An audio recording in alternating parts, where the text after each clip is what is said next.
So, yun, isang magandang araw na naman po sa atin lahat mga kapain.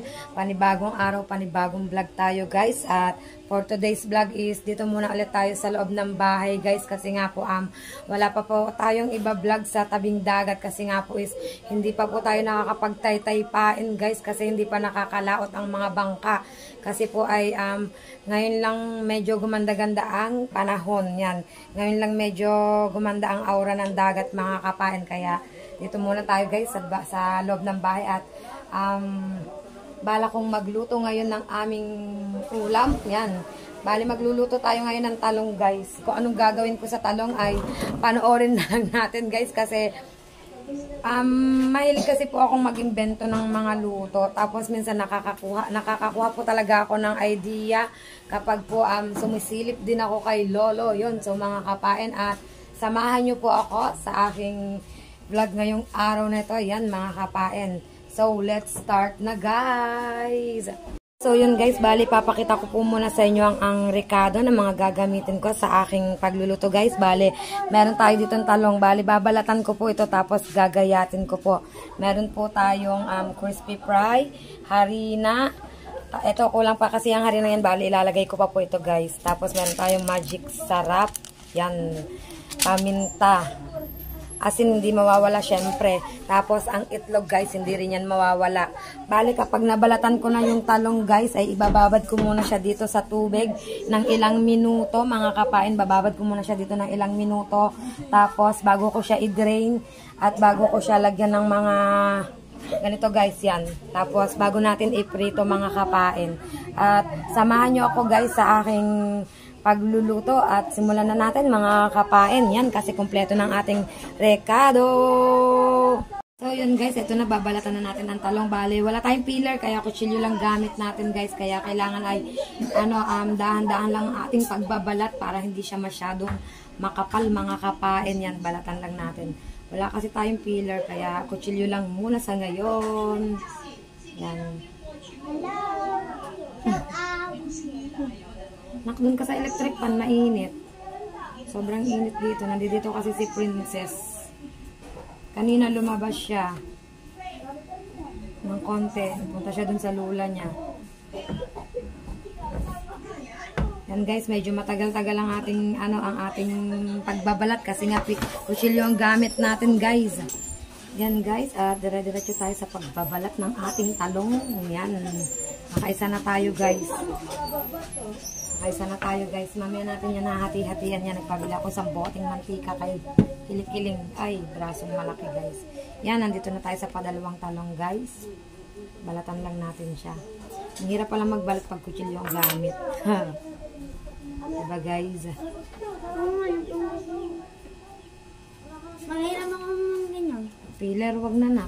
Mawala pa, masira pa natin. Okay na itong kutsilyo, nakakabalat naman ako. Diba mga kapain, nakakabalat din naman kahit kutsilyo. Doon sa maduran din na.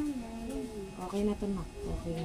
Kaya naman ang balat-balat lang tayo guys ng talong. Yan at habang nagbabalat ako guys ay nandito ang aking mga chikiting nanonood. Si Princess guys. Yan. So, yun mga kapain at update ko kayo habang nagbabalat ako ng talong guys. So, yun mga kapain at dito pa rin tayo guys. At nagbabalat pa rin tayo ng talong. Mabagal kasing gamitin guys ang kutsilyo pala talaga. Patatlo na po yan. Yan. Nangialam na ang aking prinsesita. Patatlo na daw yan guys. Yan. Diba guys? Try nyo din to guys. O nga, masarap din to. Try nyo. Pag nailuto ko na, pag nakita nyo, madali lang naman siyang gawin. Try nyo din guys. Dito muna tayo sa bahay guys. Wala pa tayong hanap buhay sa tabing dagat. Kaya dito muna tayo magbablog ngayon sa loob ng bahay.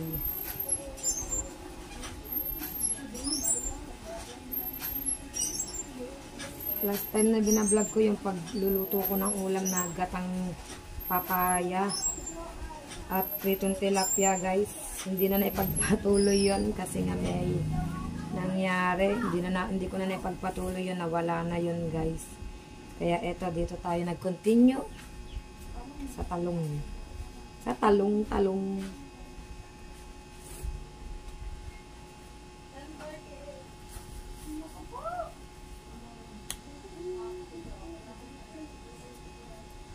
Bagal ah. Naiinip na ba kayo guys sa pagbabalat ng talong? Sorry.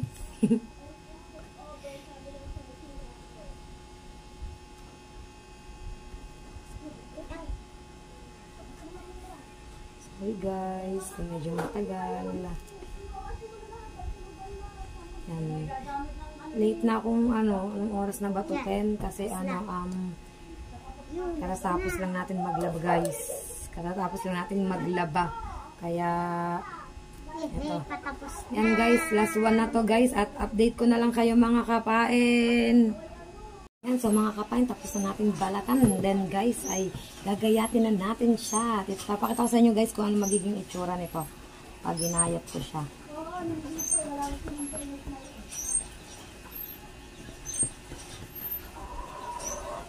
Yan guys.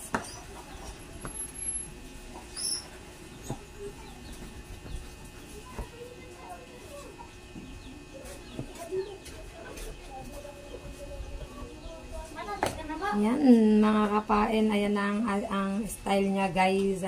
Para na siyang octopus, di ba guys? Ayan na yung itsura niya. Then tapos pag nagayat ko na po siya ng ganito guys, ay ibababad ko po muna siya sa tubig. Yan, sa tubig guys. Babad muna siya dyan. Gayatin natin lahat ng ganun guys. Same lang na gayat guys. Yan mga kapain, same lang.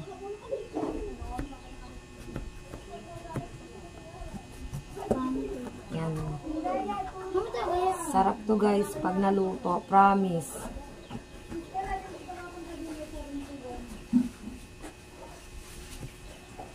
Kita ba? Braso ko lang ata nakikita. Di ba guys? Yan, yan na siya. Tapos tatanggalin natin guys yung mga itim-itim na yon. Tanggalin natin siya guys. Mga kapain. Babad muna natin siya sa tubig.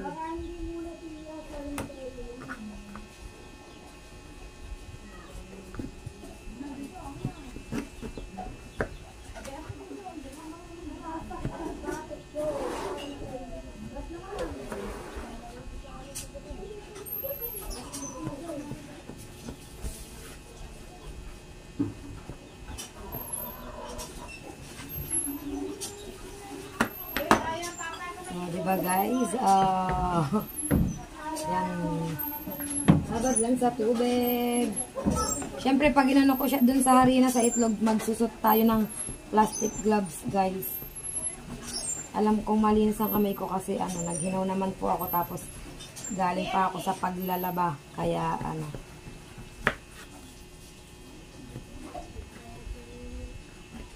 yan mga kapain, babad ko muna siya dito guys ng ilang minuto. Mamaya ko siya i-drain, babad muna siya dito guys. Ayan, nakababad siya dito sa tubig na may asin. Yan, sa cold water guys, bago natin siya i-drain.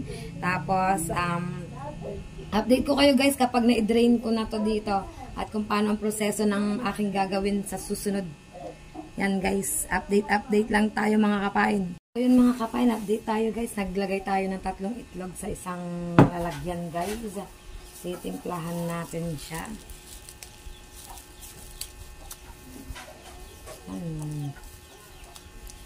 Lagyan natin siya guys ng paminta. Siyempre konting asin. Konting asin lang guys. Yan. Tama na yan. Huwag tayo masyado sa asin.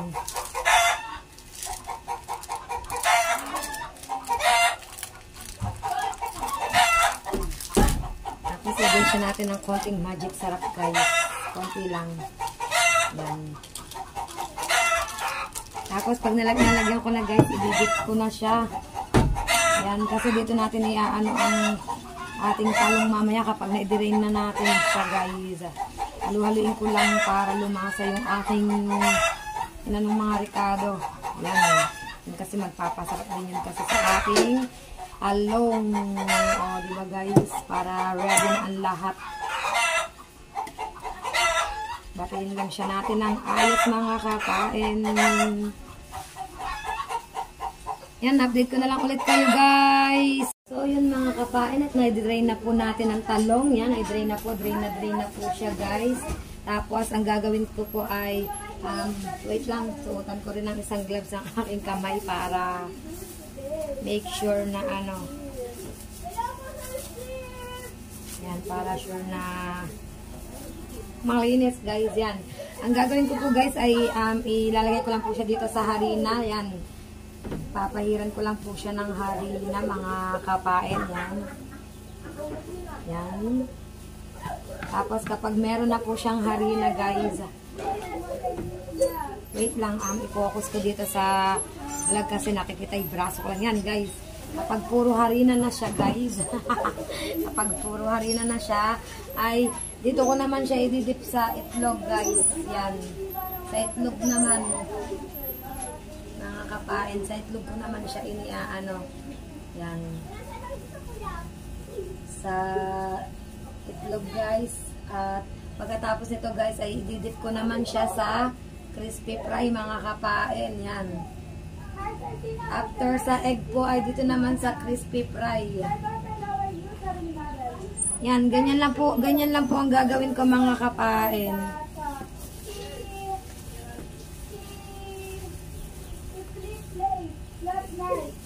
Yan.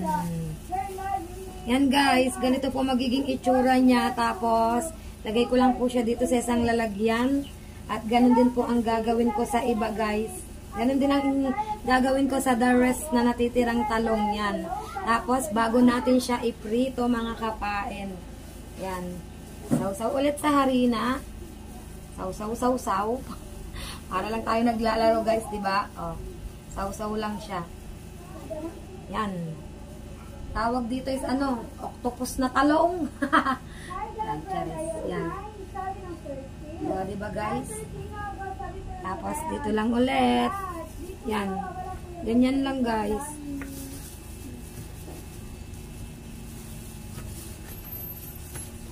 Yan, oh. Ganyan lang guys. Then, yan. So mga kapain, dire-diretso lang akong ganito at update ko kayo mga kapain kapag nagawa ko na siya lahat. Yun mga kapain at eto na po yung itsura ng talong guys. Yan na po yung itsura mga kapain. At syempre nakasalang ating kawali at sisimulan na natin guys ang ating pagluluto. So yun guys, binuksan na natin ang ating gazol. At magpapainit na tayo ng kawali at magsisimula na tayong magprito ng ating ginawang talong guys. Yan, di ba guys? Octopus talong. Eggplant guys. Yan, papainit lang tayo ng kawali. Lagyan natin siya ng maraming mantika guys. Lagyan natin siya, wait lang po. So, yan guys, at nalagyan na natin siya ng mantika. Yan, medyo madami yan guys. Painitin lang natin siya guys bago natin isalang ang ating talong. At nang to'y maluto na mga kapain. At alam ko naman na mag-e-enjoy ang mga kiddos dito sa aking iluluto. Kasi wala pa naman akong ulam na niluto na hindi nila nagustuhan mga kapain. Kaya samahan nyo ako sa aking pagluluto today. So, yun guys, dito pa rin tayo guys. Pinapainit pa rin natin ang kawali. Yan, at ito pa rin yung talong guys. Oh. Talong ha, hindi tahong. Oh. Diba guys? Yan, talong. The octopus talong. Yan guys. Medyo mainit na tong kawali guys. Pero konting-konti pa para hindi kasi matawag dun para hindi siya dumikit sa kawali mga kapain. Kaya need natin talagang painitin ang ating kawali. So wait lang tayo ng konting oras pa guys. Yan. So yun guys, magsasalang na tayo. Try natin ang isa guys. Ayan, try natin siya guys. At ipasilip ko sa inyo mga kapain. Pasilip ko po. Yun guys, at eto na nga guys. Ayan na siya. Yan. Ayan guys. Ganyan lang siya guys. In a low heat lang. O, low heat. English yun, guys. Mahinang apoy lang talaga, guys, ang kailangan. Yan. Tapos, bago natin siya babalik ta rin mamaya, mga kapain. Yan. Need natin siyang pagwatak-watakin guys para maluto, mapaibabaw, mapailalim. And yan. Nasasarapan na agad si Princess kahit hindi pa niya guys natitikman. Yan guys. O diba kung titingnan nyo para naman talagang yummy siya mga kapain. Never pa tayo nagluto ng hindi masarap. Diba guys? Yan lang siya guys. Antayin lang natin siyang mag-crunchy bago natin siya baligtarin mga kapain. At look naman ang aking Francesita. O, nag-aabang na talaga siya. Medyo masigla na siya guys. Yan, kaya thanks to God. At okay na ang aking baby. Yan, naghihintay siya ng talong guys. Diba guys? At update ko kayo guys kapag babaliktarin na natin mga kapain at need na natin siyang baliktarin. Parang mas maganda dito. Ayan guys. Diba look. Kita nyo naman crispy na siya. Crispy. Diba guys? Wow. Smell so good na siya mga kapain. Smell so good. And the taste, we really love it. Charis. Hindi pa natitikman pero kita nyo naman guys, itsura pa lang, yummy na. Diba? Wait lang tayo guys hanggang sa maluto siya mga kapain. Nababay na, hindi pa to tapos. Nababay na agad siya, see you daw. Yan guys. Hintayin lang natin siyang ma-crispy. Then, update ko kayo guys sa another nating isasalang. Diba? Sa another nating isasalang. Ang bango niya guys. Grabe. Nga, ang bango niya sobra. Yun, update lang tayo guys. Yun guys, at need na natin siyang hanguin guys. Kasi ay luto na siya. Yan. Luto na siya mga kapain. Inilagay ko lang ulit siya sa low heat. Sobrang ano guys. Yan. Sorry. Yan. At dapat kasi tong ang gagamitin ko. Kaya lang is wala po siya dito ngayon sa bahay. Naggala yung tong namin guys. Diba guys? Look naman how yummy and crispy. Yan guys, then magsasalang po ulit tayo ng panibago guys. Yan, diba guys? Salang-salang ulit tayo ng panibago. It's look like, super delicious. Then this one, wow. Siyempre, kailangan natin siyang iwatak-watak guys. Para maluto ang loob at labas niya. Yan guys. Diba mga kapain? Diba? Ganyan siya pag hilaw. At ganito naman siya pag naluto. Saan ka pa guys? Ganito siya pag hilaw. Ganito siya pag naluto. So, update ko lang ulit kayo mga kapain. So, yun mga kapain. At update tayo guys. Baliktarin natin guys. Whoop. Wait lang guys. Parang mas masarap siyang hawakan dito na lang sa tangkay. Diba? Mas madali mga kapain. Yun. Medyo natusta siya ng konti guys. Diba? Pero grabe. Ang bango. Sobrang bango mga kapain. Sobrang bango niya talaga. Kung kay Princess man sarap, yummy. Diba? Galing. Super yummy daw. Excited na siyang natikman guys. Kaya lang ay, hindi pa lang talaga tayo tapos magluto mga kapain. Yan. Update ko na lang kayo guys kapag naluto na siya. Update ko na lang kayo guys.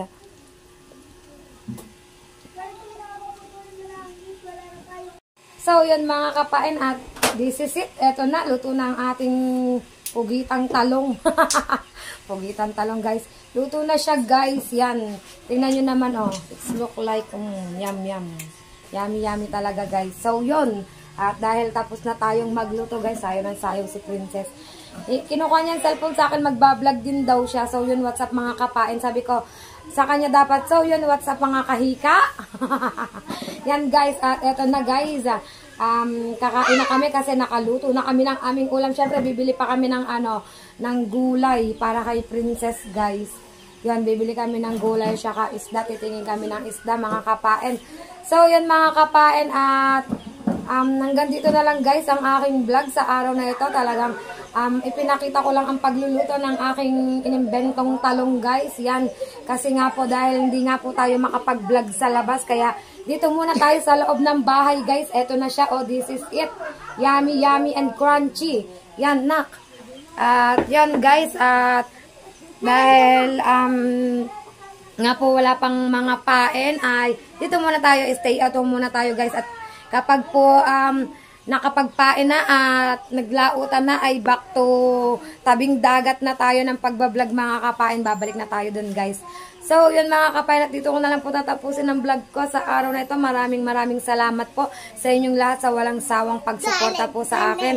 Don't forget to subscribe my YouTube channel and press the notification bell para lagi po kayong updated sa akin pong mga vlog. And please, don't skip ads mga kapain. Yan, maraming salamat po ulit sa inyong lahat guys sa walang sawa pong pagmamahal. At kita-kits na lang po tayo sa aking panibagong vlog mga kapain. Bale, maigsi lang po talaga ito para lang po talaga meron tayong may upload. Bye bye guys, see you on my next vlog. Love you all. Ingat po ang lahat.